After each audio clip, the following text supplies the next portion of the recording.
Ya kita sadar betul, mengerti betul apa yang Bung Ubed sampaikan. Bagaimana mau kita membuka peluang bisnis dengan angka 8%, angka optimis itu kalau Ya. perilaku negaranya masih diisi oleh para bandit-bandit yang bermental korup ini. Dan Pak Prabowo tadi sempat Musuh- menyatakan, Iya. menyampaikan bahwa koruptor itu sebagai garong, maling dan lain sebagainya. Itu nyata itu. Dia benci sekali dengan perilaku itu. Dan dia tidak. Apakah itu terkait dengan kondisi yang terjadi akhir-akhir ini? Dan apa kaitannya ke upaya yang bisa dilakukan oleh Presiden saat ini? Nanti saya akan berikan kesempatan, tapi sebelum ke Bung Refli, saya ke Bung Panel dulu. Silakan Bung Panel. Terima kasih Bung Aiman. Saya coba pakai pendekatan yang ditawarkan Bung Refli tadi. Ada 4 pendekatan, tapi saya coba menggunakan pendekatan yang optimis, ya. Karena kami pendukung, jadi kami pasti optimis, gitu.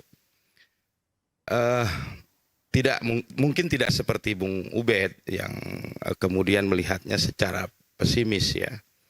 Tapi kata Bung Refli, ya semua pendekatan itu sah-sah saja orang melihatnya seperti apa. Tapi saya ingin mengkoreksi sedikit tadi yang disampaikan Bung Ubed mengenai angka-angka pengangguran, ya. Yang mana? Bahwa ya tadi Bung Ubed menyampaikan tentang angka pengangguran yang kemudian didengar juga oleh Pak Wamenaker. Ini kan problem Pak Wamenaker ini, angka pengangguran nih. Angka pengangguran di 2024 itu 4,28%, pengangguran terbuka, ya. Dan itu relatif turun 0,63%. Kalau saya melihatnya itu bagus, berarti positif, ya. Nah, sebenarnya lalu saya bukan menyebutkan angka pengangguran, tapi generasi Z mereka menganggur 9,8 juta. Itu data BPS, itu data resmi. ya, Bukan angka pengangguran secara umum ya. ya. Tapi Gen Z yang banyak nganggur. Ya. Nah, lalu saya mau kembali ke laptop, ke tema diskusi malam kita hari ini dengan pendekatan yang optimis. Bapak Prabowo Subianto ini adalah pemimpin yang memiliki mimpi-mimpi yang cukup besar, Bung Aiman. Ya, targetnya juga cukup tinggi. Dan beberapa kali kesempatan disampaikan mimpi-mimpi beliau. Ya. Di antaranya ada beberapa hal. Yang pertama, pertumbuhan ekonomi 8%. Ini mimpi yang cukup besar, target yang cukup tinggi. Lalu ada keinginan untuk menyediakan perumahan bagi rakyat 3 juta per tahun. Ini 8% tuh kalau kita bayangin sepanjang Pak Jokowi tidak pernah. Iya. Sepanjang Pak SBY seingat saya juga tidak pernah, hanya mentok di 6%. Iya, makanya saya bilang 8% itu tinggi sekali. Iya, ini mimpi besar, target yang cukup tinggi. Lalu tadi pengadaan rumah untuk rakyat 3 juta unit per tahun. Lalu Pak Prabowo juga bermimpi bisa membangun giant seawall di pesisir utara, ya. Lalu ada beberapa hal lagi, memberikan program makanan bergizi gratis, ya, bagi 15 juta siswa, mungkin kurang lebih 15 sampai 20 juta. Ini mimpi besar, ini target tinggi. Tapi saya sebagai pendukung, terus terang, senang punya pemimpin yang punya mimpi dan target yang tinggi. Karena ini semua kalau bisa dicapai, ini yang menikmati kita semua, rakyat semua. Gitu loh. Malah buat saya pemimpin ya harus call-nya tinggi dulu, mimpinya harus besar dulu. Gitu, Aiman. Ya. Nah, di sisi lain tentu ketika pemimpin kita memiliki target yang cukup tinggi, artinya ada juga nih ekspektasi dan harapan yang begitu besar pada akhirnya. Betul, dari masyarakat, rakyat, ya. Terhadap pemerintahan Prabowo Gibran, gitu. Dan ini kemudian bisa dibilang sebuah beban yang harus dipikul oleh pemerintahan Prabowo Gibran ke depan, gitu. Nah, saya melihat Pak Prabowo sebagai pemimpin dalam mempersiapkan, ya, dalam prakondisi, ya, melakukan prakondisi, ya, dalam memimpin pemerintahnya ke depan ini juga cukup baik. Ya. Beberapa kali dilakukan retret, ada di Hambalang, ada di Magelang. Ini kan sebenarnya satu upaya untuk menyolidkan tim, ya. Briefing juga tentu dilakukan oleh beliau sebagai pemimpin supaya para pembantu-pembantu beliau ini tahu persis seperti Anda apa sasaran yang harus dicapai. Anda yakin nanti. modal itu adalah modal yang kuat untuk bicara kerja ke depan, apapun tantangannya? Iya. Bisa dengan itu. Ya di briefing. Soliditas, Ini seperti kebersamaan. Bung Aiman, seperti kita ini, seperti Pak Prabowo ini seperti manajer sepak bola lah, ya kan? Dia siapkan, dia latih, dia bangun kekompakan tim, dia kasih strategi-strategi, dia kasih cara bermain, ya, dia kasih sasarannya seperti apa. Nah, prakondisi ini sudah dilakukan. Menurut saya ini bagus. Tinggal nanti ke depan dilihat bagaimana tim yang beliau pimpin ini bisa bekerja. Nah itu kemudian secara berkala juga pasti akan dievaluasi. Saya yakin pasti Bung Sesuai Rey nggak dengan punya pendapat yang lain. Tapi sebelum sesuai nggak dengan saya kesana, saya yang mau tanya dulu, diharapkan. Bung Panel. Kalau tadi sampaikan oleh Bung Refli, ya oke, kebersamaan, soliditas, modal kuat. Tapi pertanyaannya tantangan di depan nih. Ada beberapa kementerian yang dipecah, betul ya? Lalu kemudian mereka belum tentu bisa bekerja, tergantung kreativitas mereka. Harusnya mereka sudah bisa bekerja dari hari pertama. Anda setuju dengan itu? Ya, setiap orang kan berbeda-beda. Yang disampaikan Bung Refli saya nggak mendebat itu. Tadi MK misalnya. Ya, tapi yang pasti dengan dengan kabinet yang ada hari ini, ya, yang dibentuk hari ini, tentu ada kerja-kerja di awal, yaitu berupa kerja-kerja reorganisasi lah di kementeriannya. Karena ada beberapa kementerian yang kemudian dipecah menjadi 3 misalnya. Betul. Itu kan di awal ya struktur organisasi dan tata kelolanya harus diberesin dulu, pasti itu, gitu ya. Kayak Kemendikbud gitu ya, kan itu juga kita lihat dibagi 3. Betul. Ya, Dikdasmen sendiri, Kebudayaan sendiri. kebudayaan sendiri, Dikdik pendidikan tinggi sendiri. dan riset sendiri. Nah, itu juga memang perlu fokus untuk reorganisasi dulu, gitu loh. Jadi kalau kemudian evaluasi perlu nggak? Pasti perlu, gitu loh. Tidak mungkin tidak dievaluasi. Pak Prabowo sebagai pemimpin yang memikul beban yang cukup berat ini ingin memastikan timnya ini bisa mencapai target yang ingin dia capai, gitu loh. Dan ini impact-nya semua ke siapa? Ke kita semua, masyarakat, ya. Dan satu lagi yang menurut saya juga cukup kuat komitmen dari Pak Prabowo, dan itu diucapkan kaitannya dengan apa yang akan disampaikan Bung Refli, bahwa beliau punya komitmen yang tinggi untuk memberantas korupsi, ya.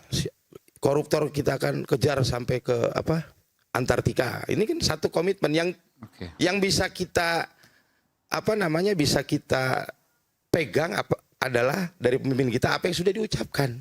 Dan menurut saya itu semua positif. Saya sebagai pendukung senang kalau pemimpinnya ini punya target dan mimpi yang besar. Seperti itu. Oke, baik. Bung Rey ada catatan atau Bung Abed, silakan. Saya kira ya biasa pemimpin punya target besar begitu. Tetapi seberapa rasional mimpi besar itu bisa dijelaskan begitu. Ini kan persoalannya di situ. Misalnya target untuk memberantas korupsi. Dengan indeks korupsi kita yang skornya 34 dan itu artinya korupsi merajalela. Dari mana Prabowo memulai itu? Ini kan persoalan sangat serius. Kemudian apakah juga Prabowo misalnya berani menyiapkan dalam tanda petik, karena posisi KPK itu di bawah eksekutif, menyiapkan KPK yang betul-betul independen. Mana bisa, kan di bawah eksekutif. Ya, kita coba asumsi positif kan tadi. Menyiapkan KPK yang betul-betul independen untuk melakukan pemberantasan. Apakah masih relevan ketika KPK sekarang adalah ASN, betul ya? Betul. Nggak akan mungkin. Tapi dalam tindakan boleh independen, Mas. Ini wilayah hukum. Jadi dia melakukan tindakan hukum itu bisa independen. Ada contohnya? Saya kira menangkap menteri itu contoh independensi KPK kan sebetulnya. Pada menteri Sebelum ASN? Iya, sekarang kan beberapa terakhir ada gubernur dan lain-lain lah. Ya. Jadi tindakannya dia bisa independen, tetapi relasi kuasanya dia di bawah eksekutif. Kira-kira begitu. Nanti hukum tata negara yang bisa menjelaskan itu. Kemudian dari situ saya berpikir kan target ekonomi yang 8% itu menjadi berat ketika kemudian penegakan pemberantasan korupsi tidak berjalan dengan baik begitu. Jadi optimisme itu harus rasional. Mengapa angka pertumbuhan ekonomi kita stagnan di 5%? Itu kan pertanyaan penting. Sebenarnya secara ekonomi sederhana kan? Karena nggak ada investasi. Atau investasinya stagnan. Atau investasinya kecil. Karena angka pertumbuhan ekonomi itu tumbuh ketika ada lapangan kerja baru. Nah, lapangan kerja baru itu akan tumbuh kalau perusahaan-perusahaan banyak investasi. Nah, kalau investasinya susah, mana bisa tumbuh ekonomi? Pertanyaannya kenapa investor-investor sehat dari berbagai negara, investasi di Indonesia itu kecil? Karena mereka belum sepenuhnya percaya bahwa demokrasi di Indonesia berjalan baik, bahwa korupsi diberantas sampai ke akar-akarnya, bahwa kemudian hak asasi manusia dilindungi dan seterusnya. Itu hasil risetnya World Economic Forum yang mengatakan bahwa pemodal asing yang sehat-sehat itu nggak mau investasi di negara yang korupsinya merajalela. Karena indikator dari tidak adanya good governance dan clean government itu adalah korupsi. Dan mereka nggak mau investasi. Ngapain saya investasi di negara yang korupsi merajalela? Jadi sebetulnya faktor untuk menumbuhkan ekonomi juga adalah faktor seberapa besar pemerintahan baru ini mau secara radikal memberantas korupsi. Lain, saya ingin terakhir aja Bung Noel menyampaikan, tadi pertumbuhan ekonomi 8%. Bung Ubed mengatakan pertumbuhan ekonomi 8% mustahil kalau investasinya nggak datang.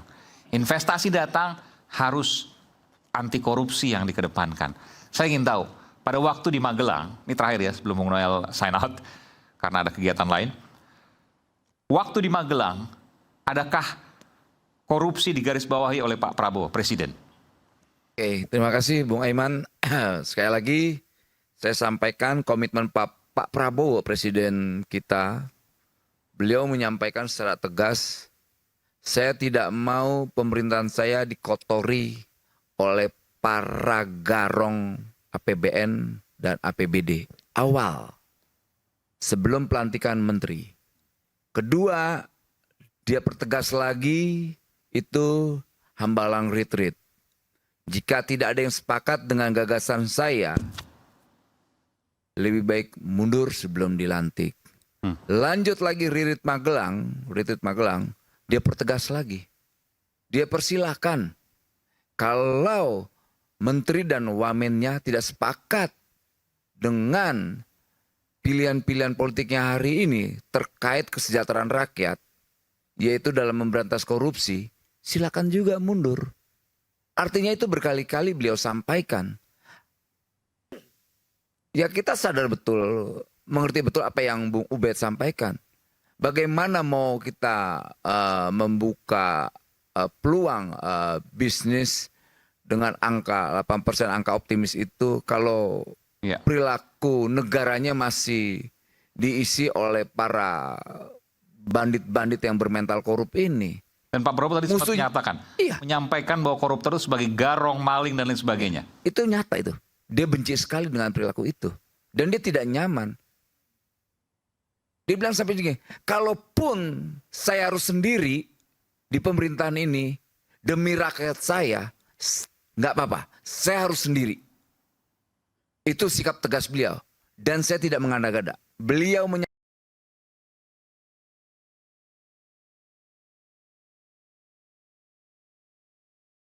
memimpin Pak Prabowo. Manfaatkan kekuasaannya untuk kesejahteraan bangsa ini. Manfaatkan kekuasaannya agar bangsa ini tetap menjadi bangsa yang dihormati dan tidak menjadi bangsa yang harus tunduk. Terima kasih Bung Aiman. Terima kasih Bung Noel, Wakil Menteri Tenaga Kerja Republik Indonesia. Terima kasih telah bergabung di Rakyat bersuara. Dan saya masih janji, terima kasih sekali lagi. Saya masih janji tadi, ada satu hal yang ingin disampaikan oleh Bung Refli Harun. Juga masih terkait korupsi. Saat lagi kami akan segera kembali.